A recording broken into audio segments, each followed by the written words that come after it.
All right, first of all, thank you so much for taking the time out of your busy schedule.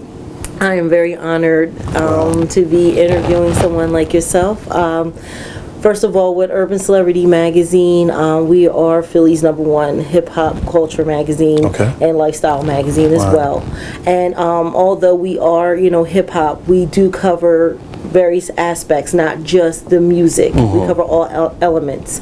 And, even though it's not an official element, I like to think of education as that. I think that's the most pressing issue in these days and times, and it's something that needs to be spotlighted, and that's what we're about. Okay, so basically our core mission is that we positively impact, we inform, we educate, and we empower our readers. Wow. Well, I want to just take the time also to thank you for having me on your show. I'm greatly humbled and greatly appreciative. Well, wonderful, because we definitely need a voice such as yours. Wow. For those of you who don't know, he is the president of Black Men at UPENN.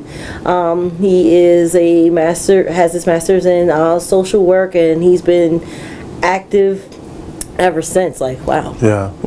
I want to let you tell the audience. Yeah, for a considerable period of time. As the president of Black Men at Penn School of Social Work Incorporated, our whole mission is to recruit more black males into the profession of social work. The profession of social work traditionally has been a white female-dominated profession. We see the value of embracing diversity, but more specifically, having African-American males within the profession.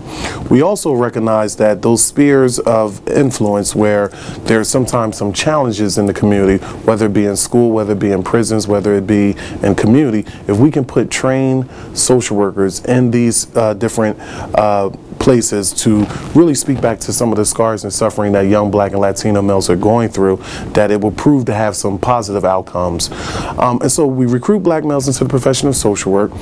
We also do anti-racism training. We recognize that, we're not in a post-racial society. We also recognize that American racism is alive and well. So one of the things we want to do is be able to do anti-racism training, teaching black and Latino males how to look at things like prejudice, bigotry, discrimination, American white racism, and how to combat it, more importantly, from a social action perspective.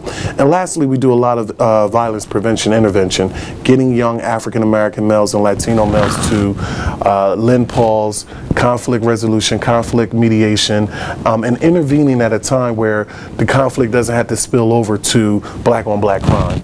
And so Black Men at Penn has been around since 2003.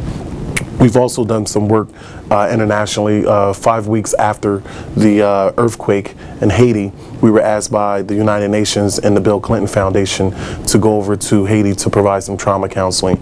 And then lastly, we've done some work over in Africa and Israel, looking at the challenges of the mid-Atlantic slave trade at Gorée Island, specifically in Senegal, as well as some of the challenges that happened at Yad Vashem over in Israel.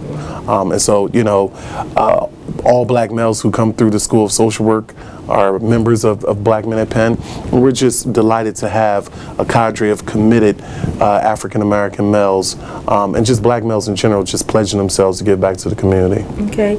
Now, when did you start Black Men at Penn? How long? In 2003. 2003. Yep. Okay. Now, because hip-hop, you spoke on a couple of things there, talk about talking back, to fight back on some of the stereotypes and the racism and just the general view of black males. How do you see, obviously you're part of the hip-hop generation. Yes. And first of all, before we even get to that part, I wanted to know, how were you first introduced to hip-hop and what song most influenced you? Well, I'm 39 years old. Growing up in the black community and also being a product of the black church, grew up in a household where the predominant music was Aretha Franklin, Stevie Wonder, and from a gospel perspective, you heard Mahalia Jackson. My cousin April, who lives up in New York at the present time, she used to always frequent Brooklyn, even when she was in high school. She went to Kappa.